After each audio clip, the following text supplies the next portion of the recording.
everyone. Thanks for tuning in. My name's Simon Camilleri. And I'm Maureen. Hi, Maureen. Mulholland. Hi, Simon. Hi. Maureen and I have been wanting to do this for a long time, actually. I'm pro-life and Maureen is pro-choice, but although we can discuss whether we like those labels and what they mean, maybe. Yeah, exactly. And I help organise the March for the Babies. And Maureen, what's you run? I've run a project called Common Ground, where I just think about ways to have conversations with opposing views, where you learn more than what you come out of, and you learn about yourself, you learn about others, and it's enjoyable. It's not a mudslinging fight, and it's not about trying to win and lose and make the other side look bad. Yeah. But also, just to learn, what is conflict, and is there any point in talking to your direct opposition, and what do you get out of it?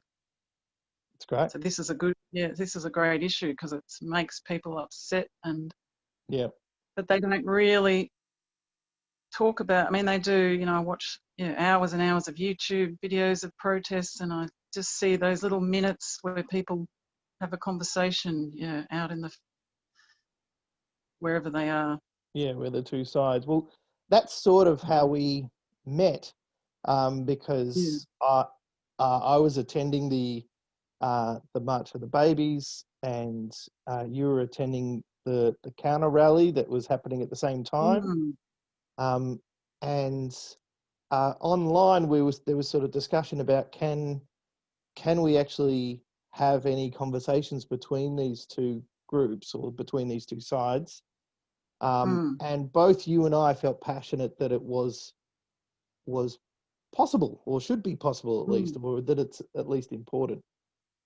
So we met just before that. And then we arranged to meet. So I started feeling anxious, like I don't know, what it's going to be like, and there were going to be police there, and it was just so much more angrier. So I think we just met there and just hung out. Yeah, it was good. And instead of sorry, rather than let anyone know what we were doing, because if we were at this protest and counter protest, and I thought I'll bring a couple of chairs and we'll invite people, but the pro-choice side had separated themselves into a group and were just sort of screaming through megaphones. And to me, I guess that they're getting not the wrong idea, but they're this, when you separate yourself into a group, you build up the other side as much worse than what they are. So there's no, if we tried to sit down and, I mean, it would have been good, but my anxiety at that rally was too high. But I think that was 2 years ago, was it? Yeah. The rallies aren't really helpful places to have that dialogue, are they? It's sort of, the two groups are separated by barriers, and it really it does make the impression that there isn't any, as your group has it, there is no common ground because we're so separated. But when we've caught up face to face, we've not found that to be the case. So we've been able to chat and disagree or agree and find that space of dialogue. And I guess the group that represent as pro-choice at the counter protests, they don't, to me, represent everyone in society there. And I never really felt part of that group anyway. I went because I was interested in conflict, and I do identify as, I mean, I guess if you're going to pick a side, that's the side I would choose. But like you said about, do I like the terms? I don't think I'm starting to dislike left and right, even though you sort of need to pick, you know, just where you belong, just so that people know where you're coming from, I guess. But Sometimes, like, yeah, sometimes when people try and go, well, you're clearly this. I've had people say, well, you're a lefty, obviously, and other people say, well, you're clearly on the far right. And you know, and it's just because if you give a nuanced picture of something, they sometimes see it, oh, well, that's different to me, so therefore you must be completely on the other end of the spectrum. So we both encourage you, if you're watching, to and you're a bit of a internet warrior, to actually have a conversation with someone who disagrees with you on any topic. Try to have a face-to-face conversation with them, and you know, share your both views, and try to not let it descend to mudslinging and insults and all that sort of stuff. It's a good. Yeah, and I think, yeah, you can simplify it just to take an interest in what they have to say without, I don't know what the fear is, but it seems like if you listen to your opposition, maybe they're going to change, you know, they're going to brainwash you, or I don't know what. Yeah. I don't know if people that, but it's just like you can't let them have their say because you're so angry at them.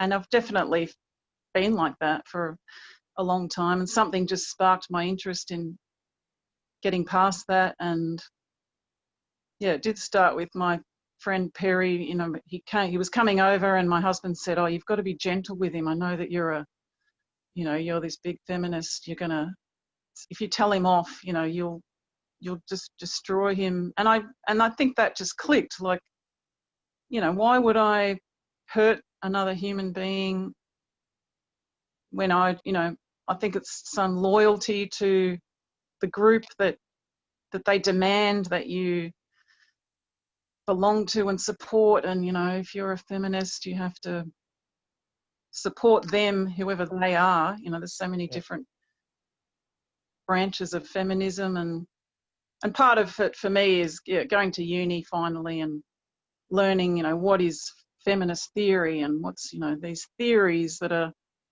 just, you know, people, they're pretty, you know, very intelligent people and they know a lot, but they are just writing theories rather than living in real society and having real experiences. So I guess like abortion is so difficult because it's about experiences, and, you know, I guess the things, you know, that we should, you know, bring out in the open is like, you know, what,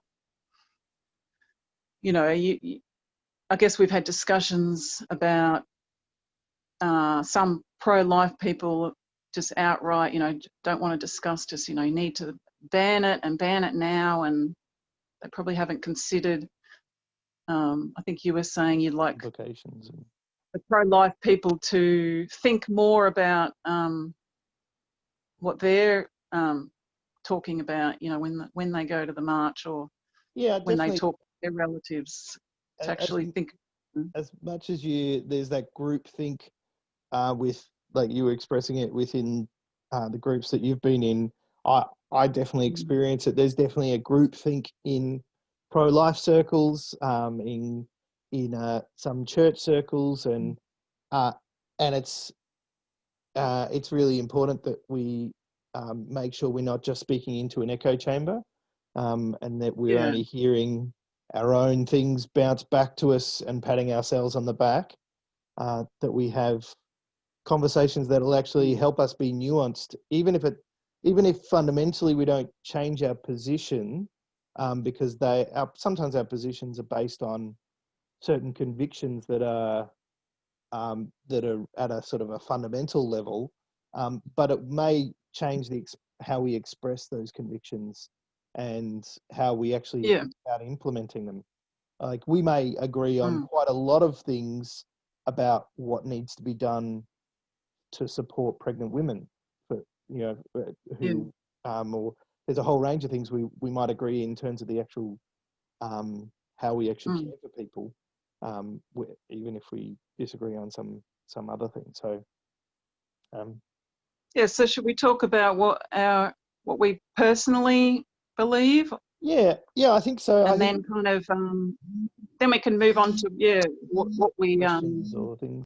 yeah. Yeah, I wanna definitely say that anything I express is my own opinion, not I don't represent March for the Babies as an organisation, and even the March for the Babies is more of a meeting place of pro-life people in Victoria who have issues with the Victorian law as it currently stands. It's not just one sort of person or one exact thought about what everything about the issues and what needs to be done.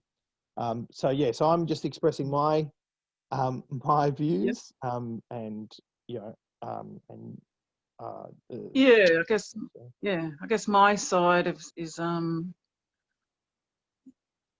mean, I am just expressing my own views, but I guess I promote free thought and making mistakes and even changing my mind, and yeah, definitely.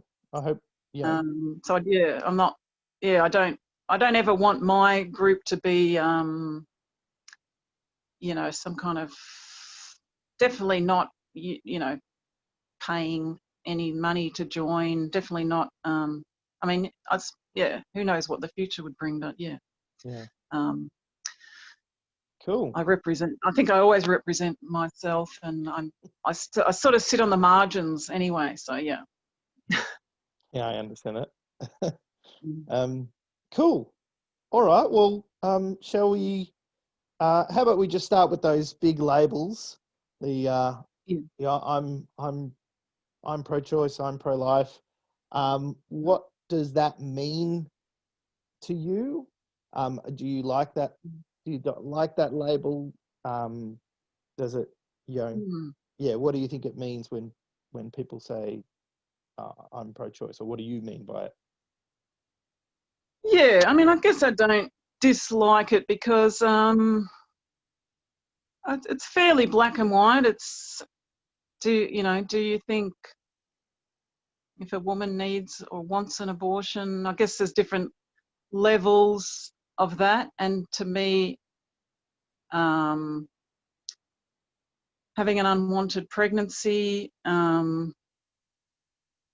mean, when I listen to pro-life reasoning, it makes sense, but then I guess I think about my own gender and even a couple of experiences I've had of abortion, and being young. I guess people always talk about what about when you're raped? Those even girls that have been raped want to keep their children. It's sort of individual, but should the law exist? Yes. And I've thought about the reasons why. One day maybe there shouldn't be abortion, but realistically maybe there'll always be a need for it, it seems. If society doesn't get it together to prevent unwanted pregnancies, as a woman, and it's our natural body does something, and in a man's body it doesn't happen to them. So, and then animals are a certain way. They live in a cycle of their nature. They don't really think in the same way humans do, and humans have conquered nature to a certain degree. I'm sort of getting this from the latest feminist that I really like, she's considered an outcast, Camille Paglia, I think Camille Paglia. Yeah, she says, we're humans, we've transcended nature, so this is sort of women's way of, having power over their body, and because we're not able to do it in another way, this is all we have. So I guess for now, that feels in a simple answer, that's why I have to be pro-choice, because the alternative is to allow women that get pregnant for different reasons. And I could say a lot of it is, a lot of young girls get talked into sex. And, I know that's not always true, but, in the 80s and 90s, it felt like a thing that happened a lot, that, you fall in love, or you think you're in love, or a boy sort of talks you into it. Today they would call that rape, but, a lot of the times girls are naive and they end up pregnant, but then, I don't want to keep going on, but I guess That's right. I really feel that because it's so difficult, and I have put off having this conversation because I've thought, I agree that abortion is, I wouldn't, I mean, you say murder, is it in the same way? I mean, doing philosophy, it's this idea, what is the world? What is reality? What, who are we when you're born? What, I have been a Christian for a long time. It felt very much easier, I guess, to just think, yes, every life is sacred. And now I'm not an atheist, but I think philosophy drives you a bit mad, because you start asking, why are we here? And the answer is, we don't know. We're just here. Reality's bizarre. We exist, and then we just die, and it's either over or there is a God. So you're just thrown into this crazy. So being, we're like animals when we're at that level of sex and pregnancy. And I sent you that link about Jordan Peterson. That summed up probably how I feel as well, that it is the wrong thing to do, but it's all we have at the moment, because we haven't worked out what to do with, there's sorry. Yeah.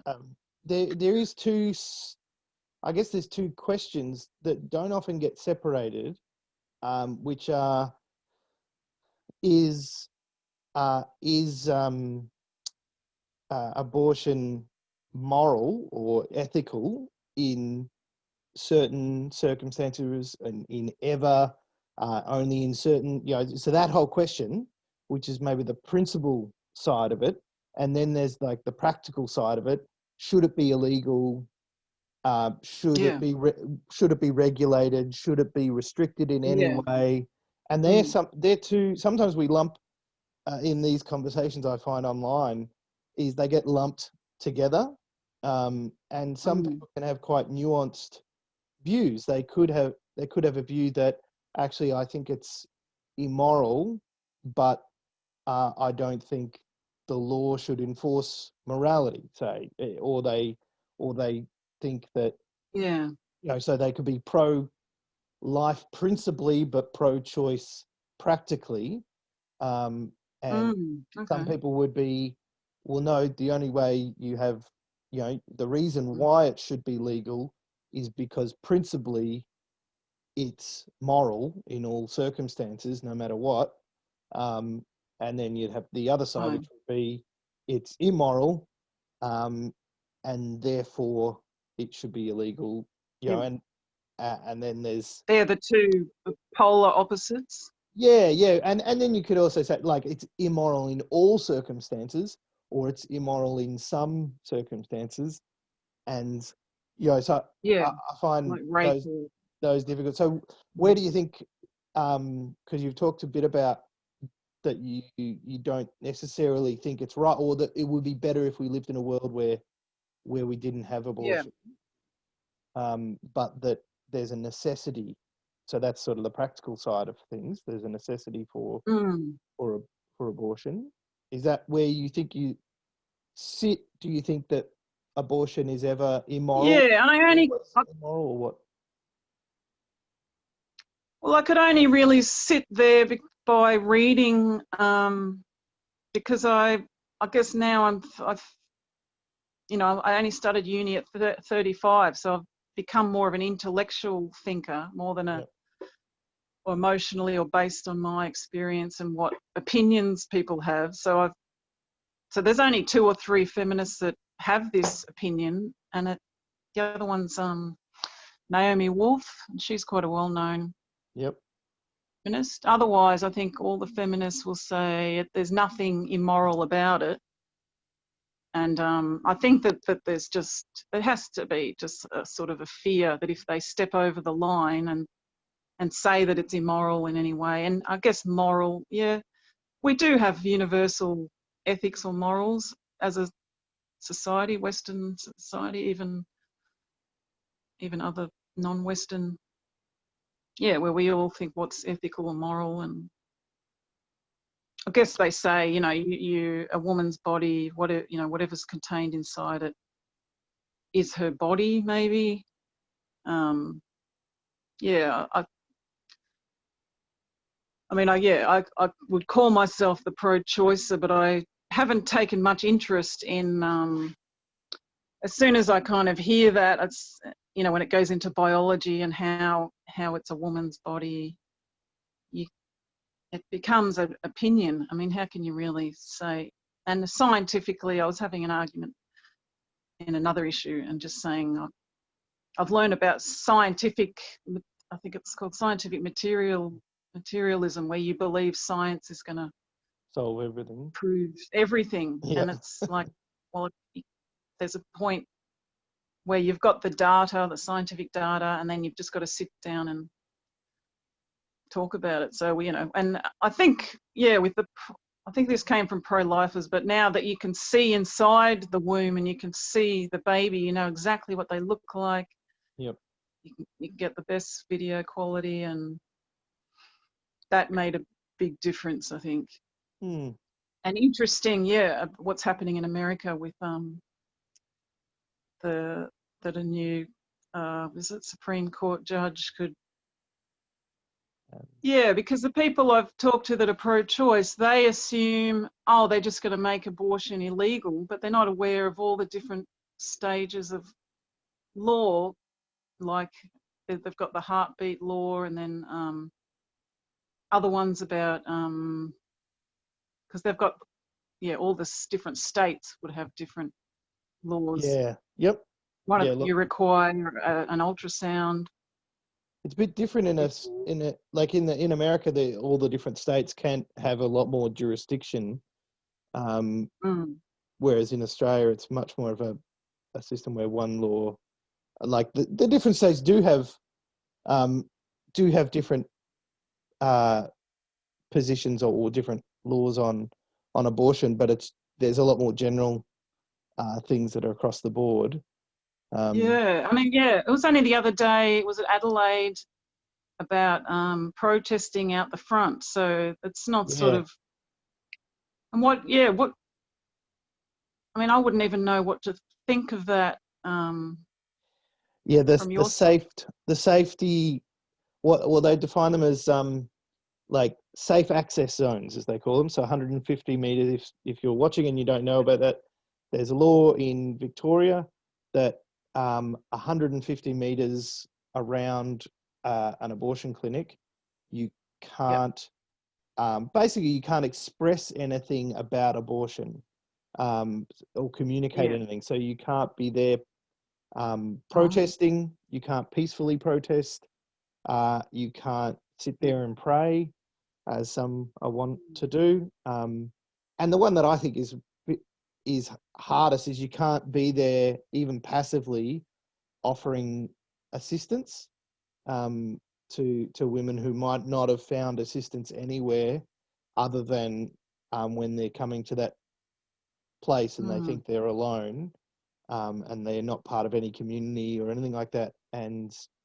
that's the sort of the last opportunity for them to maybe find assistance. And now that's illegal. So, 150 meters, there can't be any of that near. See, that seems like something that both of us would have a very different view, because when I think of it, I'll probably think of my experience, or if I was bringing a woman in, a friend who needed, I'd I'd probably go, oh, that's good that, you know, we're not going to have protesters. Yeah, people harassing you as you're going in, and yeah, yeah. I understand Yeah. that. I understand that you know, you'd want, if you're going for that procedure, you'd want you'd want no one around. You don't want anyone there. Mm. Um, uh, so I do understand the the you know, Yeah, and I that think that's what perspective of makes it. them very angry. Yeah, so I guess what I'd like, um, yeah, to I guess I want to hear more conflict, I suppose. But so I'm getting to like a pro-choicer would get very angry at that point because they would assume probably, you know, a lot of pro-life people don't think about what's going on in the mind of the woman, and a lot of pro-choice people, which I used to be surprised about, they would say, you don't know how hard it is to get an abortion. So they're admitting that it is hard and painful. Yeah. And so it's sort of, I guess, yeah, they get angry like, oh, you know, you don't think about The how experience hard of it, yeah, yeah, when and in another breath, I guess other people could say, well, I had an abortion, it was nothing, you know, I didn't care at all. But yeah, they could just be sort of political points. But yeah. I think yeah, I it is think the something that upsets a lot of women, and that if they didn't need to do it, that would be a good thing. And is it necessary? Yeah. well, the thing that maybe the thing that's made me maybe feel more heartbroken about the fact that it's not allowed is when I hear of stories of women who were going for abortions, um, feeling exceptionally alone, and then but because of the people who were reaching out to them, um, uh, the surrounding the abortion clinic, they then connected with them Mm, and then found help to so that they could have the not have the abortion, and in the yeah. end, I'm so grateful for that. So the stories of that, um, which is much more of a common story in the States because of freedom of speech, they're allowed to have people, Okay. but they're not So there they've never protesting. stopped it. Yeah. Yeah, I don't think they've got those sort of access zones issues. Whereas in Australia, technically we haven't got freedom of speech as a enshrined in our constitution, Yeah. um, and so they can make those access zones. Um, but Mm, generally, the people I know who want to be there are not people who want to protest abortion, um, but who want to offer another option, are not wanting to harass, or shame women who mm, are going in for abortions, but wanting that sort of last, wanting to offer assistance if yeah. anyone wanted it. But it also there might be people who just want to stand there and yell, but I actually don't think that's as common. That's maybe how it was painted, um, Yeah. but um, and if you've had Yeah. experience I've with only it, ever seen it on the media or movies where, you know, yeah, they're and all well, YouTube, yeah, America. So they're probably as radical as they can get, you know, big photos of aborted babies yeah to make the woman feel. feel terrible about. But then there was the movie called Juno. Did you watch that? Yeah, That yeah, was very interesting. Like she was portrayed as a very open, tough thinking girl. So she made her own decision to keep the baby. But yeah, the decision was kind of made because there was that protester who said, your baby has fingernails. And she went, oh no, yeah. She went, oh really, fingernails? But then she still went in. yeah. So yeah, I can't actually remember why she decided not to. Well, I mean, there's such complicated reasons. So yeah, you're talking about individual stories that happen, and I guess I would only think about, oh, protesters are just going to make things worse when you're already suffering. Yeah. But each story is different, and maybe they could have made it so that you, because then they wanted to just have people with silent prayer, and then that was shut down as well. So I guess maybe they'd have to have people regulating and making sure that people are only praying, and so I would agree. I would support a law that banned aggression or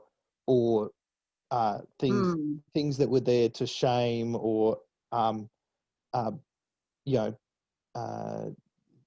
that becomes a nuanced thing of what exactly shames people, because to some degree the truth can shame us.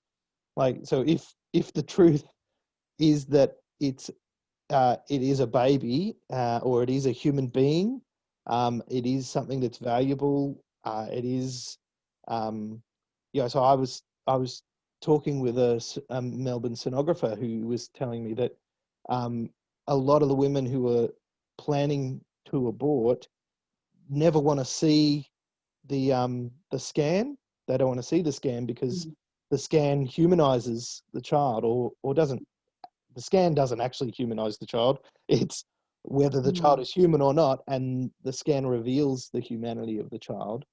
So they say, don't show it to me. And I guess that's the thing that it's that last moment of going in. There's like a hope of it is a confronting thing to change people's view that this isn't just a pregnancy as a non-human concept. Yeah, it's a human being. And I don't want to speak for all women who going into that experience. But I know there'd be many who would, what I would believe they've been sold this picture that it's not a baby yet, or it's not a human being yet, or it's not alive yet. And I would, and we can discuss where we both stand on that issue. I would say, yes, it is a human being. I'd say it is alive. I'd say it is valuable. It is as valuable as a child that's out of the womb. And it is deserving of protection and human rights, and those sort of things. But that reality maybe is obscured by the language. It's like very interesting. Yeah, because a lot of, well, right now I want to know the truth about everything. So, I thought, I've had my children, and I'm like thanking God and science and everything to be able to have my tubes tied, tubal ligation, because I don't have to take the pill. Yep. And I was having natural cycles, and the doctor even said, oh, women come at me and they say, something's wrong, I'm bleeding, and he said, you're just having natural, your body's doing what's natural. And so what I'm saying is, if I got pregnant now, I would think that I would want to see the sonogram, and I probably can't imagine choosing an abortion, but I can't think that as a 45-year-old, or I had the tubal ligation at 38. That was enough for me, and what am I? It's just to not see the sonogram. So you have to admit, when you're saying I don't want to see it, I don't want to humanize it, in the back of your mind that there is something human about this being. But it's and for me to understand why we still say abortion is okay, I feel like I had to read, especially Jordan Peterson. He had a great take on it, and I don't even think he doesn't say whether he's pro-choice or pro-life, but he's very practical. So he would just Yep. say, we haven't solved this, so we have to have this. And he's very upfront about evil and death, and he Yep. he eats only meat, and because I've thought, it's the same as just killing and eating animals, or maybe it is. I don't know. Yeah, I don't know. I think I've had this conversation with you before that Yeah. Yeah. most or all pro-lifers are religious, and I think you were like, oh no, not at all. Yeah. Or maybe it was someone else. Yeah, there is definitely a perception of that. Possibly because Because a what do lot you believe prominent about him? Yeah. yeah, a lot of Sorry. prominent pro-lifers are religious, or that the reason why they stand for protecting the life in the womb is partly because their religious convictions prompt them to say that all lives are valuable, no matter what age of stage and things like that.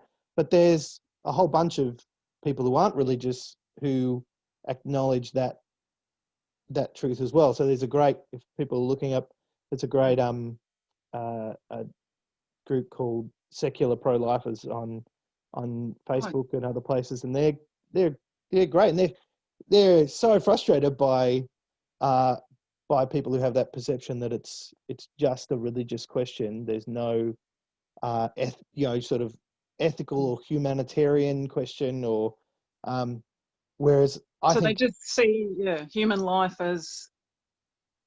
So what are the basic points of that, like about well the why? basic point would be that the way that, and you could look up their Facebook page to maybe hear it from their mouth, but that killing a human being is wrong. Killing an innocent human being is wrong, and uh, and so it's actually it's from a scientific perspective. There's no doubt that a child in the womb is a human being, a member of the human race. And if we say, why do we say that it's wrong for me to kill this person down? Whether you're religious or not, you generally agree that it's not, that it's not ethical to kill someone who's just in your way, who that they have rights, and those rights are not based on how clever they are, or how attractive they are, or whether they're able or disabled, whether they're white or black, whether they're man or woman, their sexuality. The reason why they shouldn't be killed is because of their humanity, which is the thing that unites all human beings.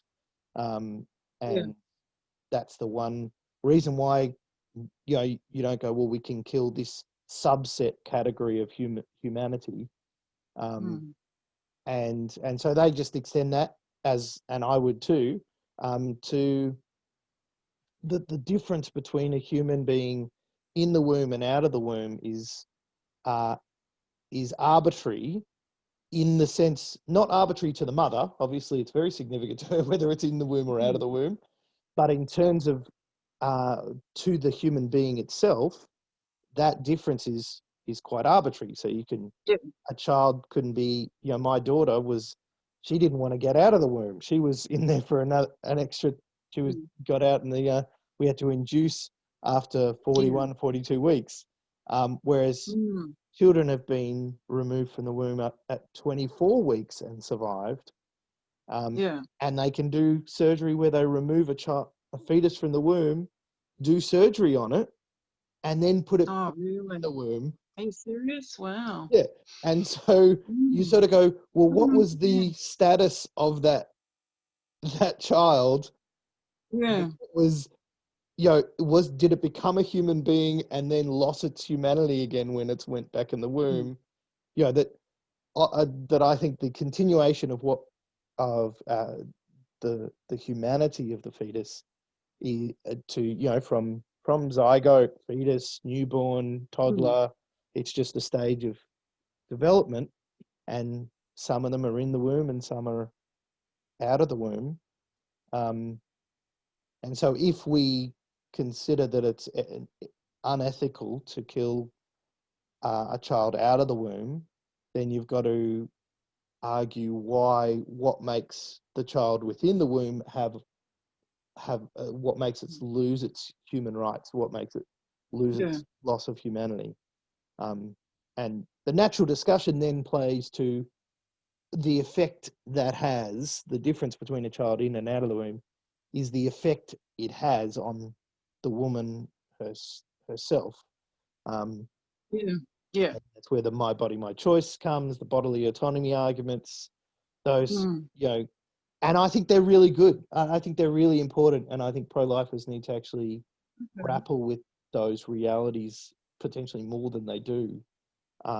Because I think your points are very good. So, and right.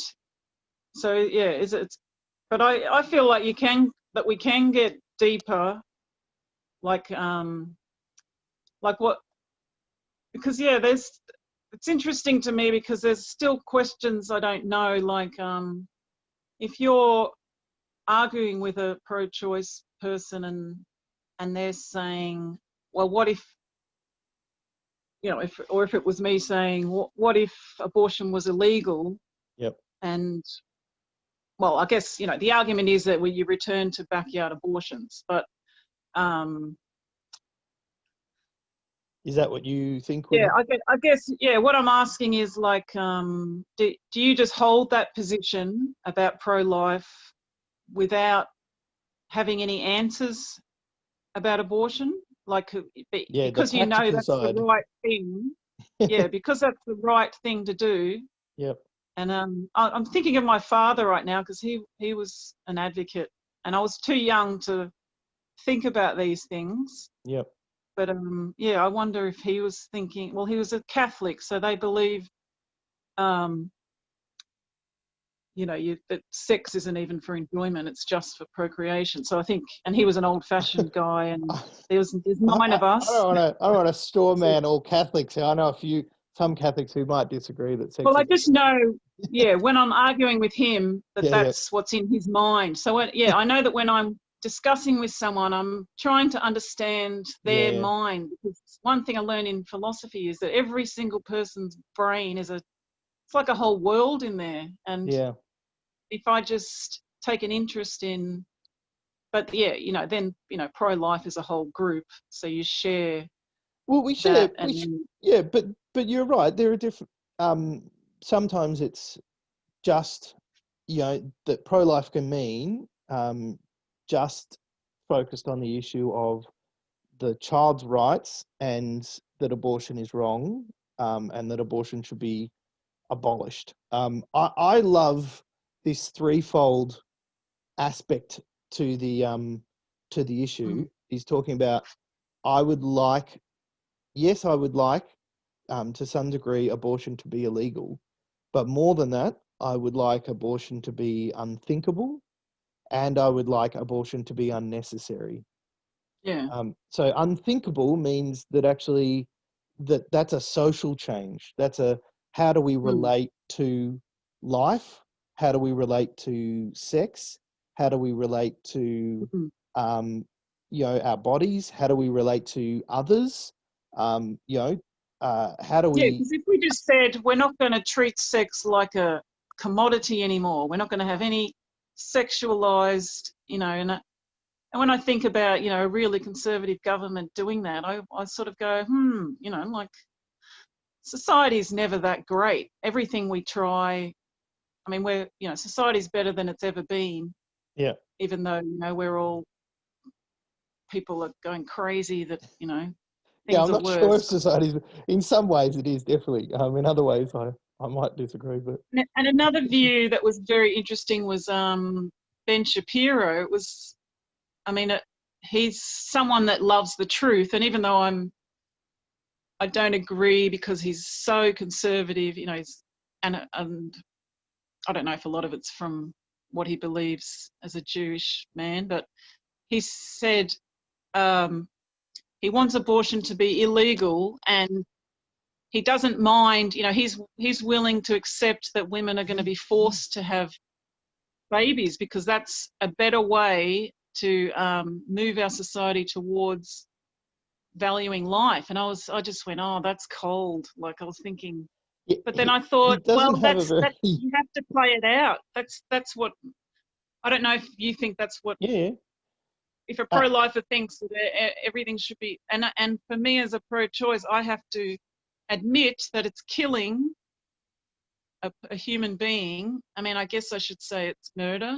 And a lot of pro-choice, I know they say it sarcastically, you know, they're full of anger, and they probably, you know, had a lot of horrible conversation or arguments, not debates, not, you know, and they're that angry that they just go, yeah, I want to kill and murder babies, you know, and that's just where their mind is. And I thought, well, at least that's where they've had to play out this side, you know, the pro-choice, that's the truth. And yeah.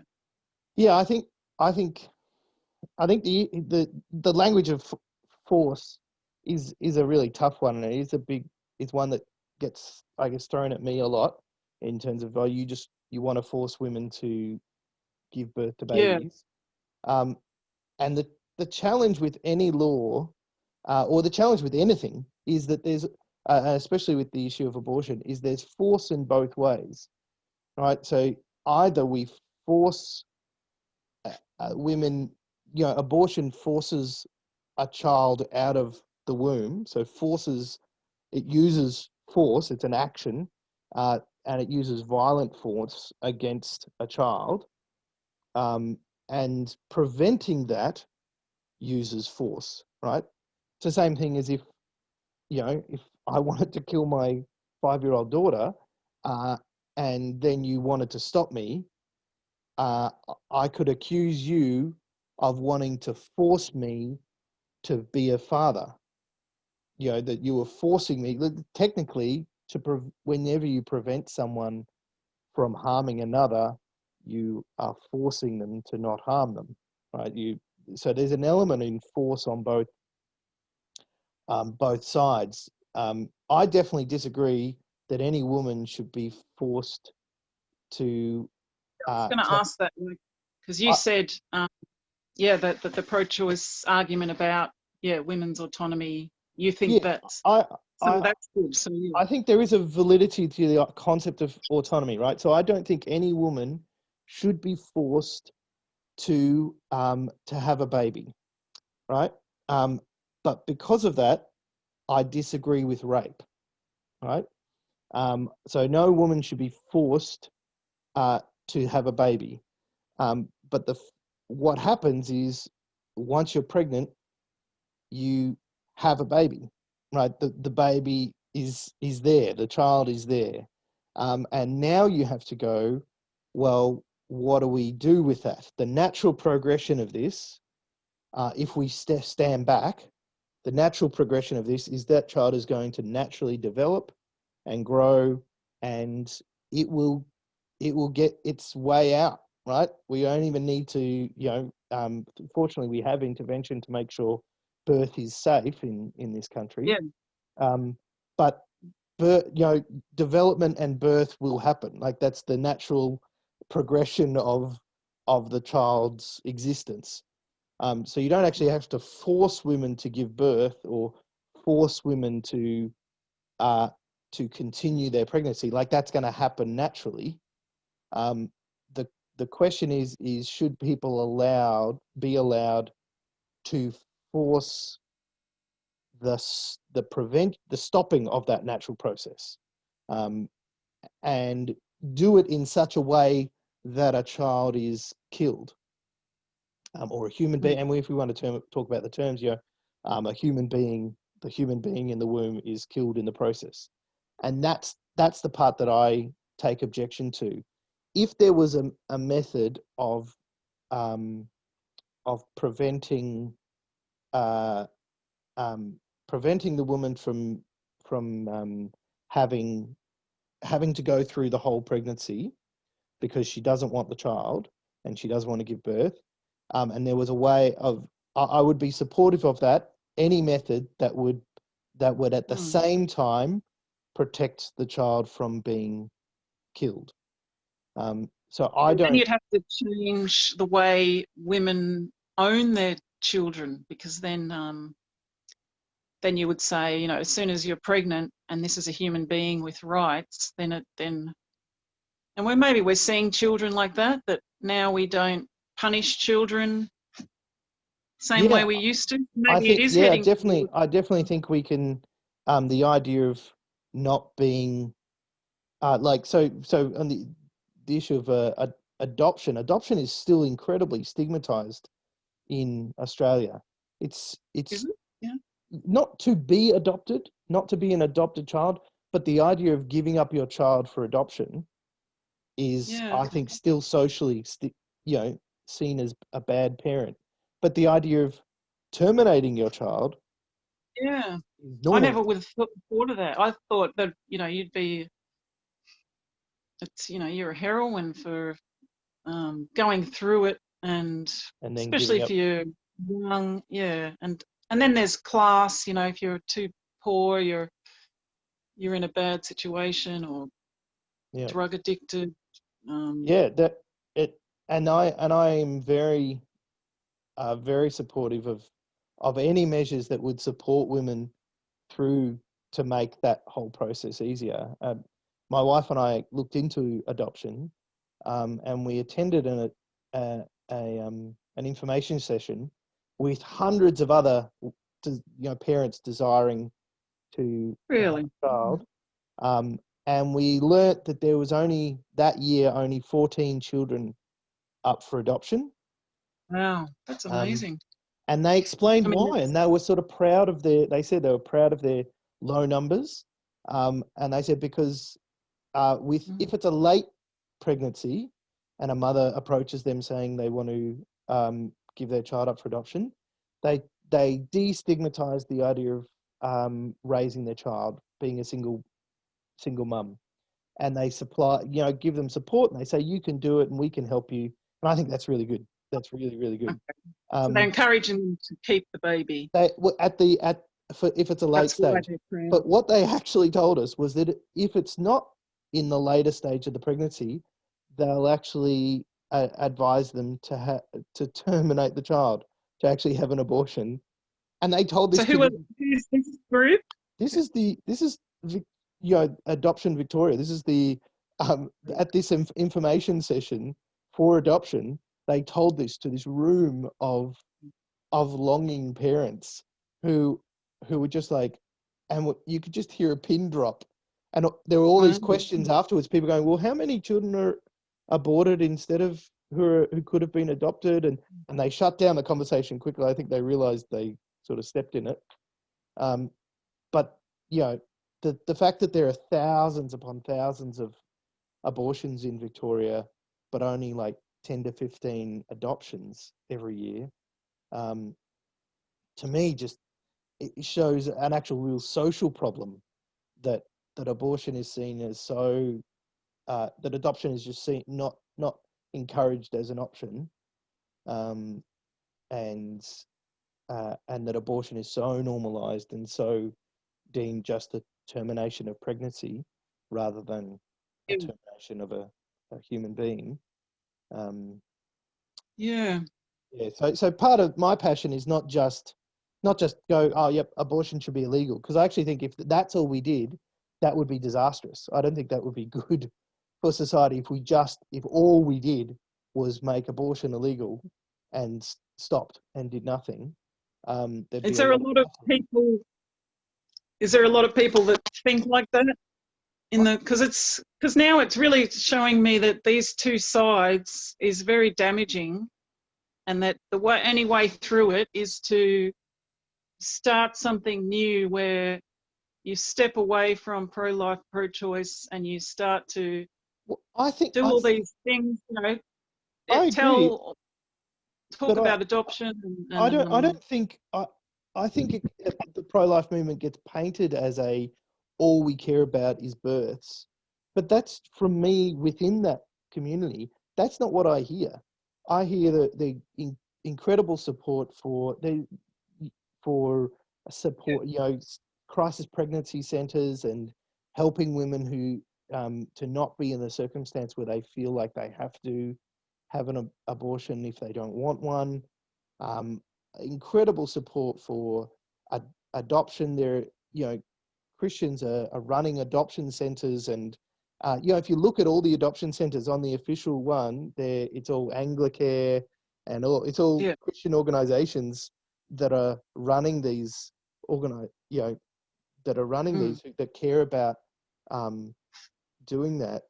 Not saying that non-Christians don't care about that, or non-pro-lifers don't necessarily. But I just don't hear pro-choices, and to use that label, I don't hear them going. I hear them saying women in those circumstances need abortions, right? If they don't feel like they could raise the child. Whereas my angle on that is, well, then why don't we do something about the fact that they don't feel like they could raise the child? Why don't we support them so that they either do feel like they could raise the child, or they do feel like their child could be raised without them needing that responsibility? That abortion is it's like that's the only way, only option for women. How do you think it's painted that way, or? Well, the question I was thinking of was these problems, like where these messages don't get through, like that pro-choicers say pro-lifers don't care about. They only care about birth. Yeah, you say about birth, yeah. So it seems like you can't get any of these ideas out because you are just pushed into one box, and then maybe a lot of people are just scared to because there's a lot of people on the pro-choice side, but they would definitely agree with all the things that I agree with you, but I think if I had a career in some job where if I worked in some trendy cafe and I had any opinion against what they said, I'd be fired. And I mean that kind of thing is big now, but or just fear in general of being rejected. Yep.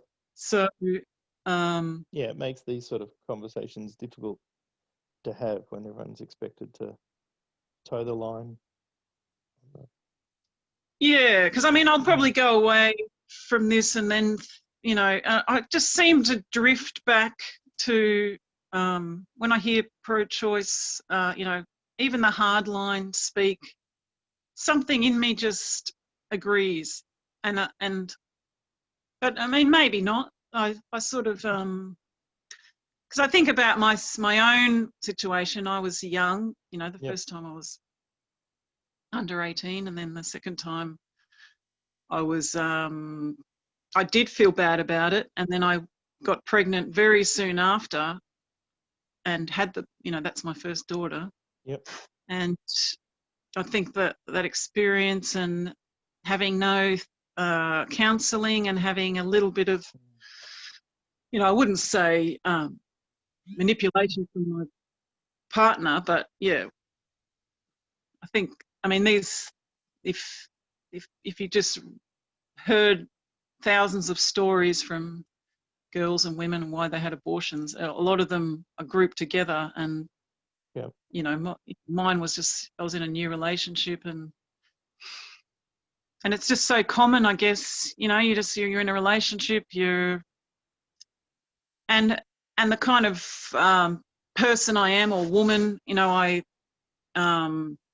just wasn't I didn't feel like I knew anything about myself and my boundaries and my, if we educated children, boys and girls, to be strong in themselves and respect their bodies, and and people would go, oh, you want to put religion into it. You wouldn't even need any religious belief to agree. I think in France they do this, and some other European countries. They just look at sex education as from almost, you know, kindergarten. They're not even talking about sex. They're talking about how they respect themselves. And, and yeah, if you're found pregnant and you just don't have any of these life skills, this is what I feel was just me.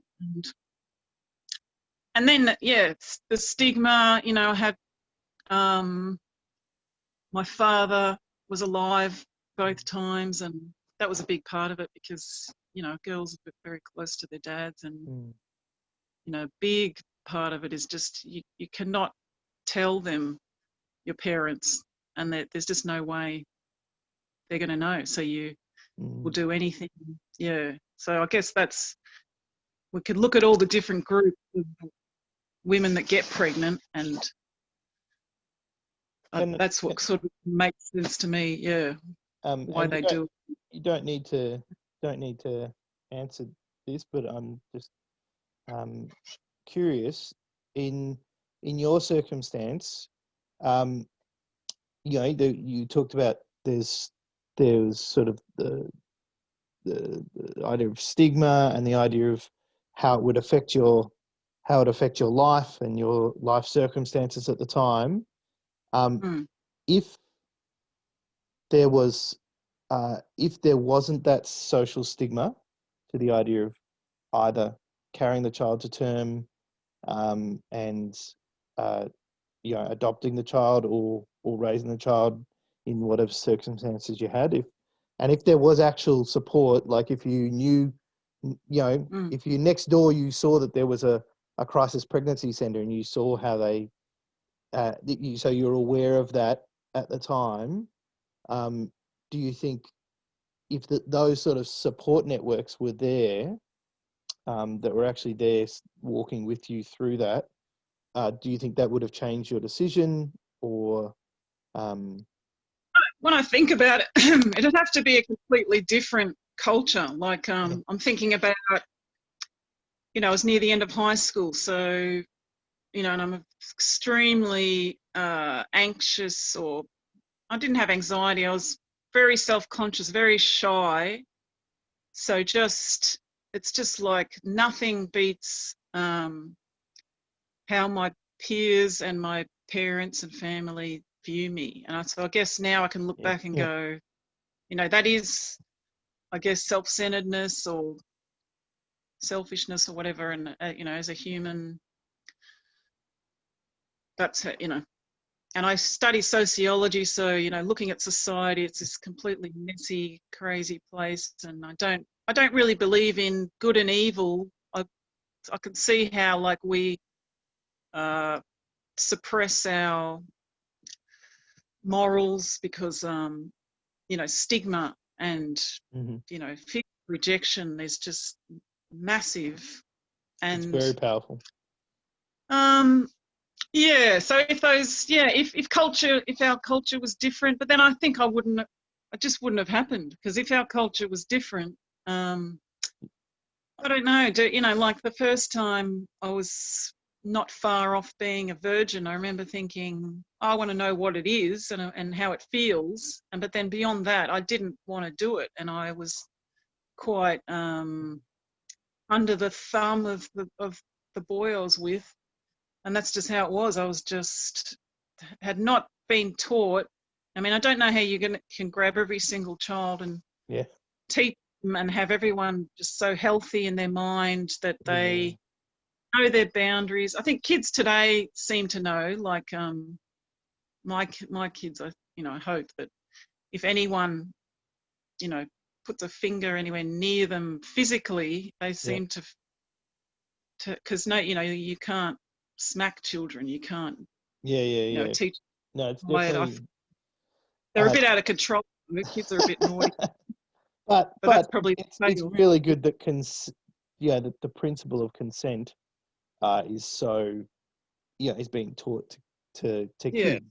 But then sex is, you know, is still, from what I hear, sex with teenagers could be worse. Yeah, well, that's probably maybe a whole nother conversation, but probably Yeah, due to a young people. generation being raised on pornography, Yeah. which has been the sex ed teacher for a lot of a whole Do you generation. know the statistics of abortion? Like, because I just assume that it's young women, but I'm sure it's all ages and all Yeah, backgrounds, it married women. is. There's a lot of young there's a lot of young there's a lot of women who and the socioeconomic factors are there.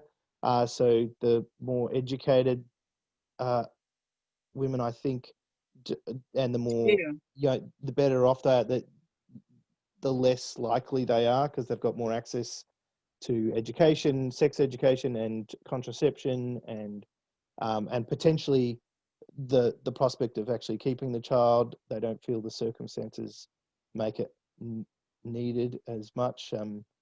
But I do think there is yeah, a sense, a cultural thing, attitude towards sex in general, that sex is recreational, not, and that it doesn't, and it shouldn't have any consequences. Like, it's not a powerful force that can create a yeah, life. Um, and if yeah. you It's definitely a engage, key thing. yeah, it's like, Mm. I've heard some people say, if you're gonna play the game, don't be surprised if you win.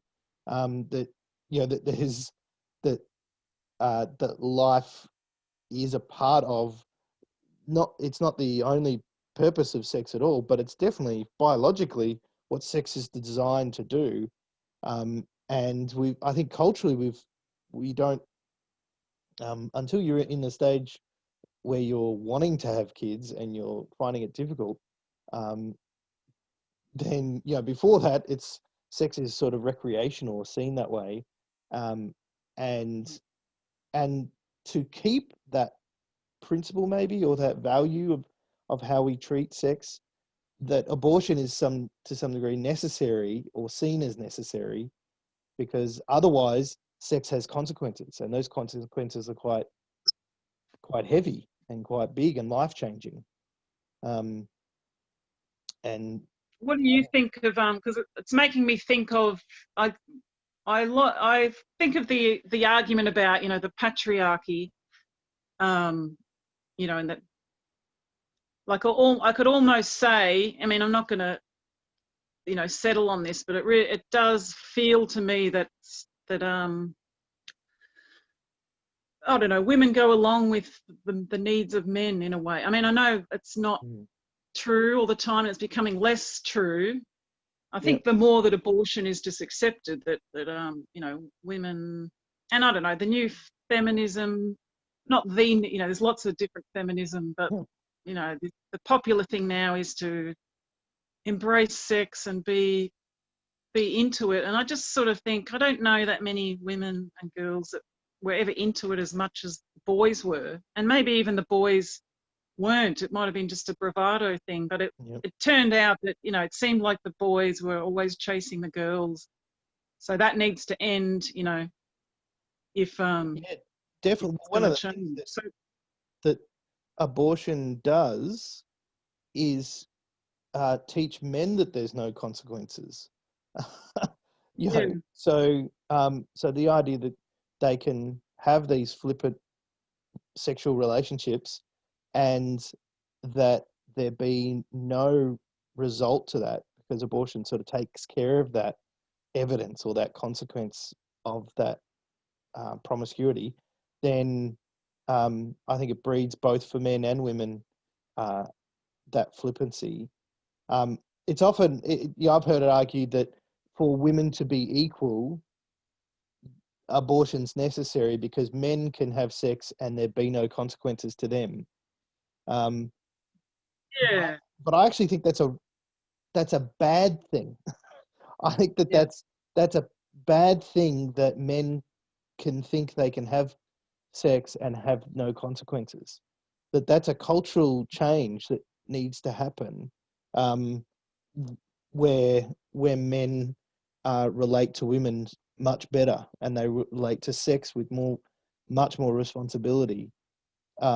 And that if a mm, child is produced, that's their child, and that they they need to step up. And to some degree, men should be protecting the women in their life, not seen as a threat or an aggressor, but as someone who could use whatever strength they have to protect them.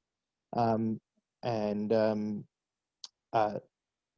not to say that women are weak and can't protect themselves, but the aggression that men have should be used as a force for good, to protect rather than a force to harm. And the idea that that this principle that men can just go in, have sex, and then leave and get away with it, as if that's something to be desired, like that's a principle that women should aspire to, or that's a sort of a value, that we need abortion so that women can be like that.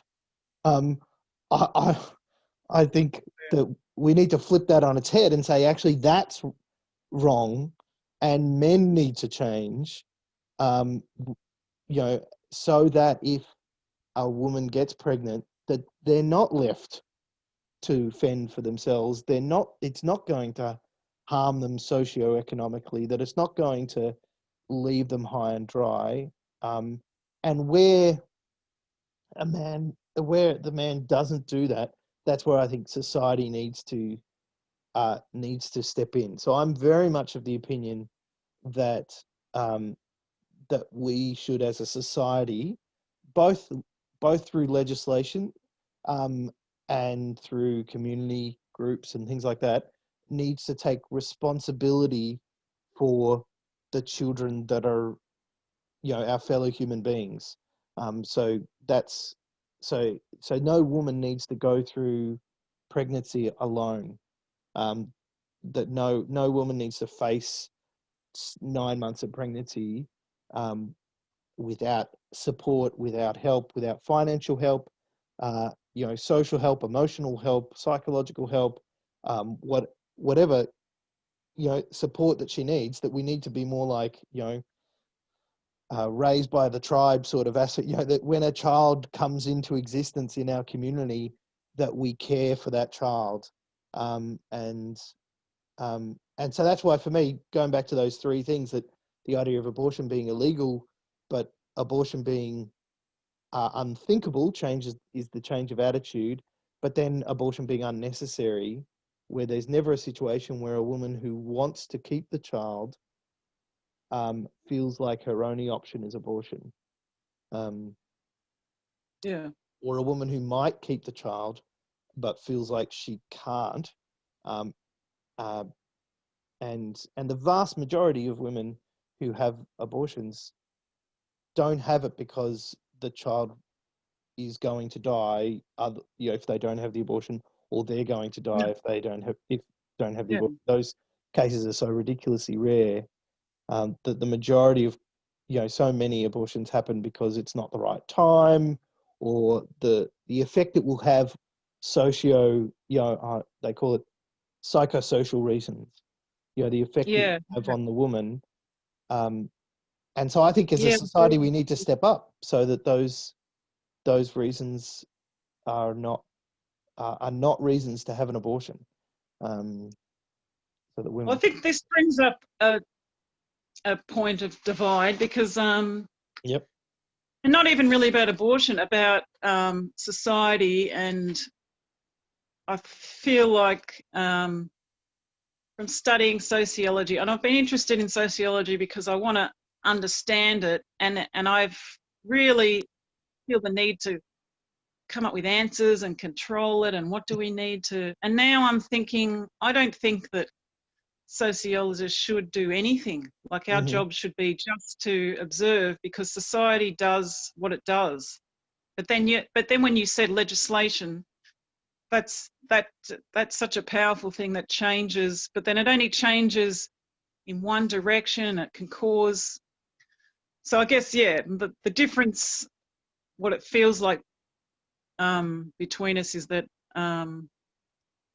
I think of society as it's just happening, and it does its thing, and you can only, and people are never going to be, not never, But yeah, to say we should do this, I don't even know how these things can happen, because there's so many sectors, you know, like to me, I look at lower class people. I mean, it's a terrible term, and but I think the class is bigger than even, like, I mean, I don't want to go into race stuff that causes people to fight me, but I feel like we should only look at class for now, and because, you know, there seems to be a whole forgotten, you know, millions of people that can't really survive financially, and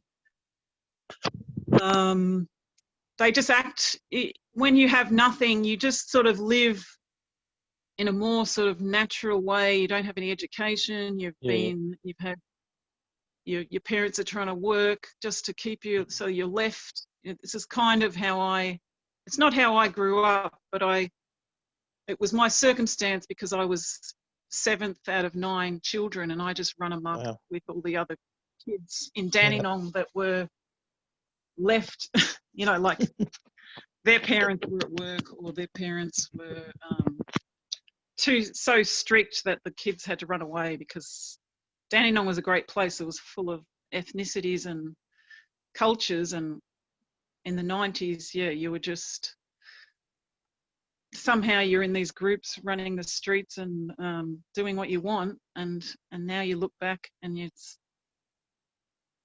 just sort of go, well, society was just a certain way. You know, we had the recession, and there was a shift from very conservative values, I think, 50s to the 60s, and then the 70s and 80s were kind of, I guess, economic, you know, people were into working and, you know, success, and then the 90s was sort of this, everyone was nihilistic again, and but, not that it seems to happen in a natural, so I guess what I'm saying is, you can only legislate to make the best you can. Yes, the one thing to clarify, that you can make society better, which I think, because I do agree with you. One thing to clarify, I don't think we should make that 3-pronged thing of illegal, unthinkable, and unnecessary. I don't think that if we have illegal, that will make it unthinkable and that will make it unnecessary. Like, I don't think it's. I think we actually try to change our culture often interpersonally, and what sort of culture do we develop in our own communities, and how does that change our lives around us, and have it flow on from there rather than a top-down effect. Like, we make the law because that will make people care about life. I don't think that is the case. I think people just fight it. But I hope for that social change, and maybe all I can do is make sure that I have that change in my own heart, and that I raise my children to respect life, and to take responsibility, and to treat sex with respect, and to treat their own bodies with respect, and to see a life from the very point of, from the very point it's created, or from the point of fertilization, that's to treat a human being as valuable all the way through. And I can teach that to my child, and I can be part of creating a culture where that happens. But you can't enforce that. You're right. You can't enforce values or morality. The question then comes up. It's a hard place to be, because it's like a bit of a fantasy. I mean, like, it's. Yeah, I like being more realistic, but I actually feel like I'm a bit more insane, or a bit. Well, we got to be idealistic. Us philosophers, we have to. We're always a bit idealistic. But the challenge. Because I could say you can't change society, but then I go, why can't you change society? You could easily change it. Like, society, all these socialists running around. I think, why don't they just go and buy 100 acres and start a socialist society? Like, you can make any reality you want. You just have to put in the work. Yep. And they just, you know, they take over a town in Seattle and try and have this utopia, and you can't just steal a town. And so, I mean, Yeah, it's not utopia for the people you steal it from. But you so create it, yeah, in your community, like you said. I think racism's a great example, right? Where racism is a social evil, we'll say, and it takes a social change. But there is also legislation that needs to come alongside an anti-racist philosophy. So, for example, you know, the abolishment of slavery, right? So, slavery should be abolished, and it was abolished, even though there were still people who saw slaves or saw African Americans as second-class citizens. And legislation had to change to go, no, they are citizens. And then eventually they got the right to vote, and women got the right to vote. And those legislative changes gave rights to people due to realities, but it didn't change. Yeah, and you can see today, there's still people who are sexist, still people who are racist. And those legislative changes that that said that black and white people can now eat in the same restaurants, that didn't change people's values. But irrelevant to that, those black people deserve the right to eat in those restaurants. And I would argue, in terms of legislation, talking on that topic, is that I can't wait until society starts to see children as human beings before I go, okay, once everyone agrees that the child in the womb is a member of the human race and we should love and care for them, and once all that's set up, that's when we'll talk about whether we change the law to provide some protections for those children. I think those and the some protections on the culture will. Yep. Well, yeah, I was just going to say. Well, yeah, it's a different thing, isn't it? Like how we look at sex and then how we look at children. So, because I thought maybe our culture will change, because you're saying like legislation about women to vote. I can't really speak that much about racism, but I just read The Second Sex by Simone de Beauvoir. You got to read the whole book. Just, people cherry pick it, but what it showed me was that, and she does make parallels to race, but she says that women acted the way they were treated. So they probably, she's saying, when, you know, there was only small groups of women that tried to get the vote, and most of the women didn't want it because they liked being, they were comfortable in their role as housewives and mothers. Yep. And they probably weren't educated enough, and they weren't in public life. And if they were treated like infants, and they acted like infants. Like, this book is just very realistic about how things were. Like, and then she would say black people were treated a certain way and they would act that way. It doesn't mean that they were. Yep. You know, and people would get the wrong idea of what she's saying. But no. I mean, I'll say as a woman, I mean, people, they get too emotional. Like, if you're suggesting that, black people are acting less than human, it's because they've been treated that way. And in her studies of psychology and biology and everything, she studied so much. I mean, you know, as women, I feel like it's definitely true. I was treated as a sex object, and I acted that way. So I can say it's all men's fault and it's a patriarchy, but women perpetuated it by, that's how we got attention. If we were, just happened to be, if we looked the way, and that's just by nature, how you're born.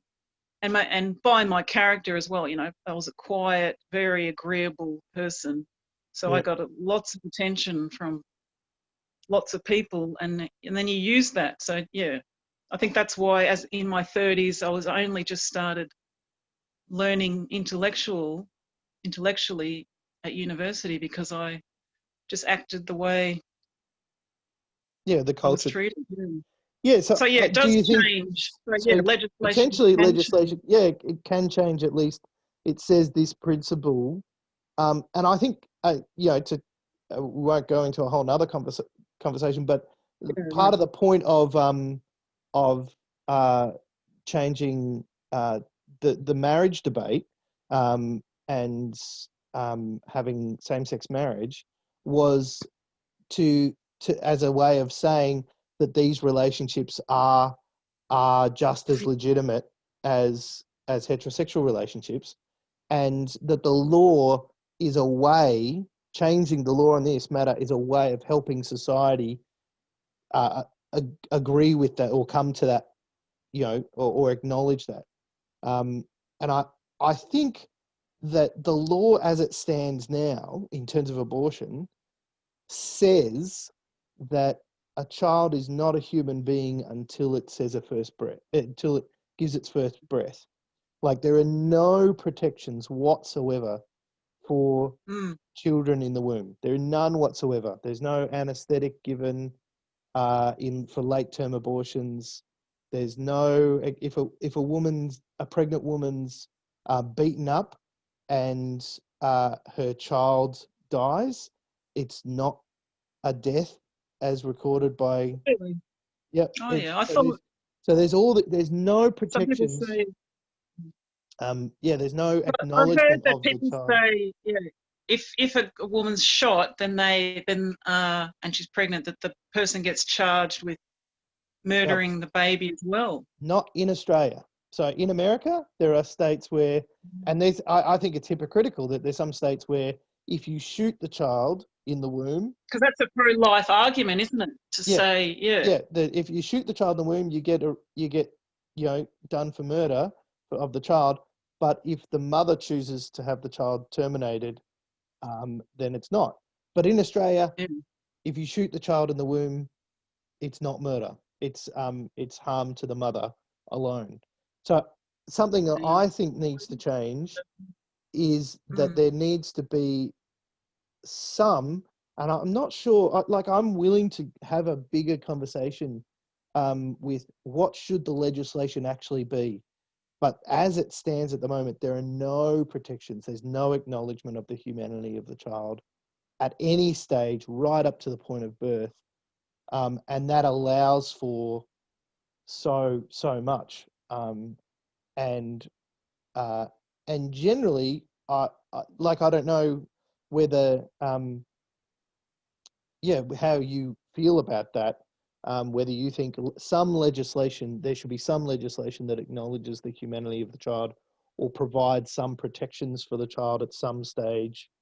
Well, when I went to listen to the speaker, the pro-choicers shut that down as, well, that hardly ever happens. And then, that was, I think it was 5 years ago, and now it's sort of resurfaced.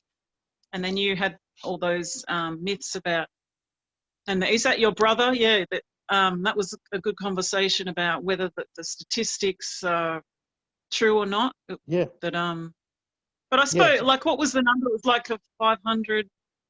And even if it's, even if it's 300 to 10, 400 a year, 300 to 400 even if in it's a Victoria. low number, yeah. And then they want to shut it down as that they were all abnormalities. So you were showing that no, it's not abnormalities. No. And I really wanted to go and see the speaker, and I wanted to see her, and she was just a human being.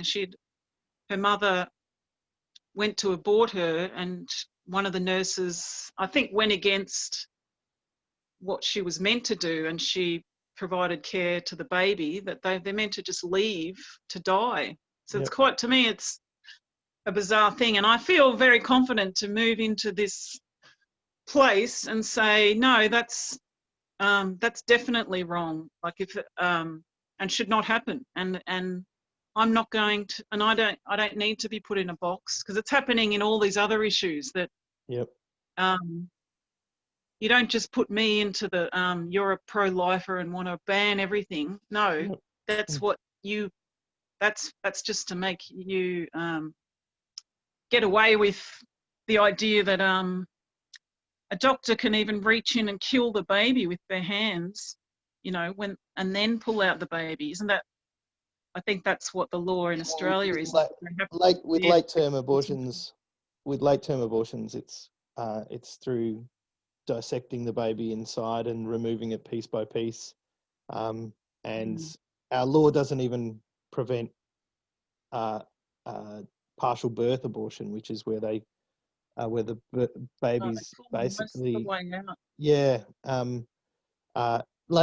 a lot of people go, well, how often does these things happen? But for me, it's the issue of what does it say that the law provides no protections for children at all in the womb? What does it say about children? And does that change so I want to go from both sides. So I want to go from, let's change the culture as we can, through conversation, through how we raise our kids, through our communities. But also, you can do all that, but when the legislation provides no protection whatsoever for children in the womb, then that says something powerfully, especially if people aren't part of communities.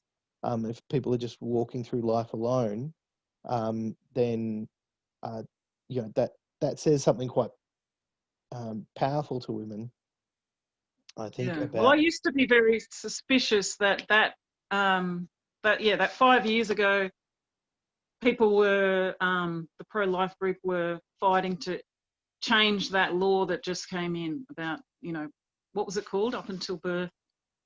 Well, it was. My suspicion, and I didn't think much very freely about it. I just thought, oh, they just want to get this legislation through, and then then it's the beginning of the end of abortion rights. That's all I remember thinking. So the slippery slope. The slippery slope argument. Yeah, and I think I don't know if you're the first one. I mean, because there's people that are on the pro-life side. I don't know, but at that time, I just immediately, it was interesting. I thought, they shouldn't have this law, but they need it. I remember thinking this reasoning. You have to have full abortion rights, and if you start chipping away, then they're going to take them all. So you know, it's this enemies. It's us against them. Mentality, and they're probably not thinking about that idea that you're saying, you know, how we think about society. I guess because, you know, it's a cold place, and when you're sitting in, because a lot of these people are sitting in the same classes that I have, the gender class, and that it's very negative, and you're talking about, you know, all the negative stuff about what men do to women, and how it's just a patriarchy. You can't really sit in class and go, you know, is it, you know, to what degree? I don't know. I can't have. Well, you know, students used to go and sit in the pub or the cafes and argue, and they just don't. They're just like too scared, or they're not that social anymore. But I remember back in high school and back at my uni days, that sort of vigorous discussion and stuff was really welcome, but it seems like it's not as much anymore. We're very tribal now. In the 90s, I had uni friends, but I just used to go to their parties and drink, but not. I wasn't that interested. I was only not interested because I wasn't ready for any kind of intellect. So I feel like I'd like to start that kind of thing again, and that's a kind of change maybe that needs to start. Or I think it's happening naturally anyway. I sort of think social media, you know, I think people America probably will have Trump again because, you know, the left as a whole, simple, you know, label of the left, they basically kind of don't believe in talking to the right, and the right are all sort of open and discuss, and there's quite a mixed bag there that They're not afraid to talk, and I think that they will. We They'll will vote see. Trump in again, maybe. But Trump's There'll a be bit people watching radical. this. There'll be people watching this after the election, so you guys know more than we do as to how that all went down. Yeah, reality just becomes. Yeah. Okay. How about we talk in terms of pro-life and pro-choice? Those sort of both the things that we care about, at least. Throw the labels out the window. Yeah. What things would you like to? I've talked about sort of this change of the things I'd like to see legislation-wise is really where the humanity of the child is acknowledged and protected, and there's certain protections, and that the reality of the child and the reality of the mother then we have to juggle, as we do with all rights. We juggle against competing rights. So, for example, when when there's a mother who doesn't want her child anymore, when she's a mother, a pregnant mother, not a pregnant mother, a mother with a newborn, say, who then decides she doesn't want the child anymore. Now they really relate to, there's competing rights. The health and well-being of the mother that doesn't want this child anymore, and then the health and well-being of the child. And we have our society juggles those rights. And I think that has to happen with on the issue of abortion, that we have to juggle those rights rather than just go, no, either it's all just the child's rights and the woman's is insignificant, which I definitely don't believe, and I don't think most pro-lifers believe, or the other extreme is, no, it's only the woman's rights and the child is just a nothing until it's born. I'd like to see us both legally and socially get to a place where we're both those rights and the humanity of both the mother and child are acknowledged and protected. What about for yourself? Do you have any sort of where you would like this issue to get to eventually, from your perspective? Well, I guess I kind of agree with the argument that pregnancies, you usually know you're pregnant at around 8 weeks. And I guess, it was probably a bit more up in the air, but you could probably tell me at 8 weeks, it sounds like, there's not much going on, and it doesn't seem like, that at that stage, you kind of go, oh, whoops, yeah, I've skipped my period. Oh, I didn't want the baby. You're not really feeling anything. And, I don't know. It seems like that's an okay thing to do, to go and get an abortion. But with that is, in Australia, you get knocked out, and in America you don't. You're actually awake having an abortion. I think that's just how it happens. So so that's why you don't even feel that you're pregnant. Okay. Yeah. So you'd have to leave that in place, but if it goes above the point where they're firstly, if they can survive outside the womb, then I would definitely want to protect the child's life then, because they are capable of living outside the womb. But then it brings, I guess after, you don't think about all the consequences, like if a woman says, oh, I'm not going to have an abortion, but I'm going to wait until 24 weeks and then you can take it. That seems unreasonable, because then the baby has a low chance of surviving. Mm-hmm. So the baby's rights, if you give rights to the baby, then I don't know if that's going to work, but I guess that's the first stage. And I do believe in, societal change, where if you did have that law, so, Australia must have had a law before the one that came out, where you could only have an abortion, was it until 16 weeks, I think. Yeah, It sort of went up in stages. Yeah. So we were obviously only willing to allow abortion at a certain stage, and then we got more progressive or left or whatever, and just it went up and up and up. So I don't, it's hard to say, I guess. Yeah. It's not that I don't know, because I guess I still think it's necessary. And it's hard to think about it because I'll never, and I know that I am a self-centered human. I think of it like, oh, well, I'll never need one because I'm in this great natural place where I've had to take the pill for years, and now I don't, and it's over, and I'm an older. And the fact that I'm not fertile anymore is a strange feeling, but I've had that for 8 years now, so 45, yeah, 46.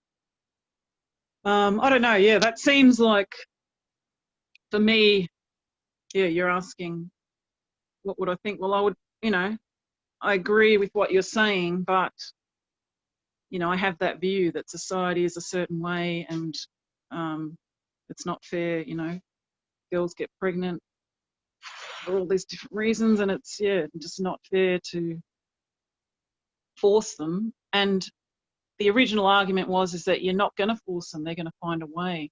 So we're not like we were in the 50s or whatever, when they did have real backyard abortions, but they, if it ever did become illegal in America, it seems like it's a high possibility, or I think that's what the fear is. I'm not sure if they're going to overturn.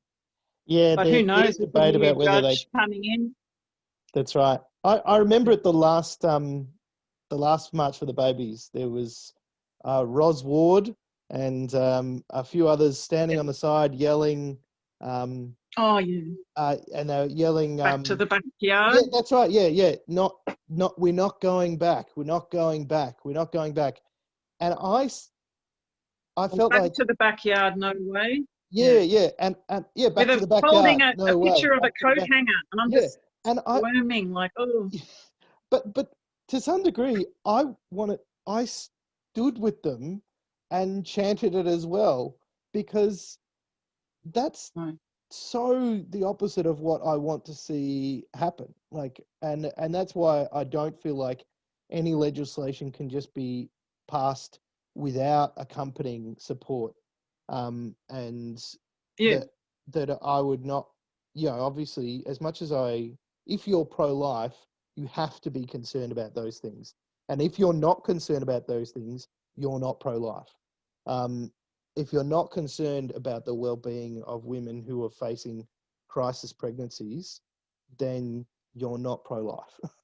And, so I guess you're just aware of who you're talking to, that they're just not, they don't have a kind of a full picture. So I just, a lot of people, they just don't go that far in their thinking.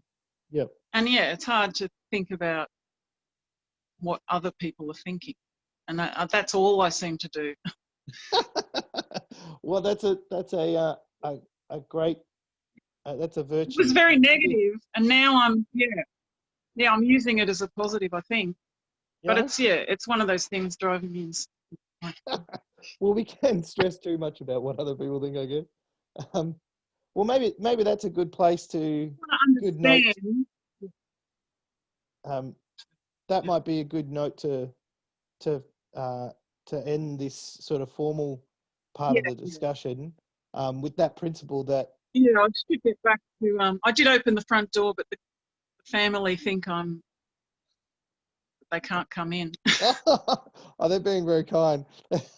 Well, we'll let you go to them, and that last note of that, we can just stand there and yell at each other, but actually when we have these sort of dialogues, we find a lot of places of common ground, are places where I've really appreciated you sharing your story and your experience, and your thinking on these sort of things. It's very helpful for me to not be in my own echo chamber and my own bubble. So Yeah. thank you, Maureen. I Yeah. very much Thank you. appreciate it. Yeah. Yeah. I mean, yeah. Same with you. I'm always shifting in my thinking. So, I mean, I have shifted, but it's not unusual. Yeah. And yeah. And I never want to be. Well, it's more exciting to go, oh, I'm not going to change my stance on this, or, you know, like being asked something that's very difficult and feels unreasonable, you know, feels strange to answer. When I kind of know it feels wrong to say, you know, like I believe in abortion, but, you know, we've discussed, yeah, things that need to change. So we kind of agree, yeah, on a lot of things, and found where we've yeah, kind of skewer off into different places a little bit, but yeah, more to talk about, I think. Yeah, definitely. And I'm sure there's people who are watching who are furious that one of us didn't bring up that killer point that would have destroyed the other side or stuff. But we care much more about hearing each other out, I think. That's what I appreciate about you, Maureen. So those conversations, if people want to have conversations that bring up those points, we encourage you to do it yourself. Catch up with someone who you disagree with. You know, now we're all meeting on Zoom anyway and things like that. So, do take a breath and grab a push your ego to the side a little bit. Very, very good. Or not ego, it's the need to have answers and the need to control. You know, like we learnt the serenity prayer. It's also good for mental health. Is like, you grant me the serenity to accept the things I cannot change, courage to change the things I can, and the wisdom to know the difference. And that also goes with people that have severe anxiety. A psychologist uses dialectical therapy, which is know the things you can change and know the things you can't change, and learn what the difference is. So you can't change people. You can change your attitude, and you can relax and spend a bit of time understanding, the other person's point of view, and going, well, I wasn't going to change them anyway, but I didn't get angry and scream, and I learned something. Yeah. It's great. Great stuff, Maureen. Thank you. Well, I'll say thanks, Simon. Off there, and we'll catch up again soon, Maureen, hopefully. And thanks everyone for free to leave comments. Yeah, I'll look into it. Yeah. Very cool. And yeah, I'll get involved in your March for the Babies online. Is it a series of events, or it's all happening on one day? There's one event happening on the 10th. If you're watching this after October the 10th, 2020, then we have it every year. But it's on October the 10th, 2020. Yep. The website's marchforthebabies.org if you want to find out more. And look up Common Ground on Facebook if you can find. I'll start a group. Yeah. Or I'll find the group that I had and I'll post the video. Yeah. It's all good. Common Ground groups, but yeah. Yeah, we need more of them. We need more of these conversations, I think. Very good. Yeah. Cool. Yeah. All right. Okay. Thanks, Simon. Maureen, cheers. Okay. Bye.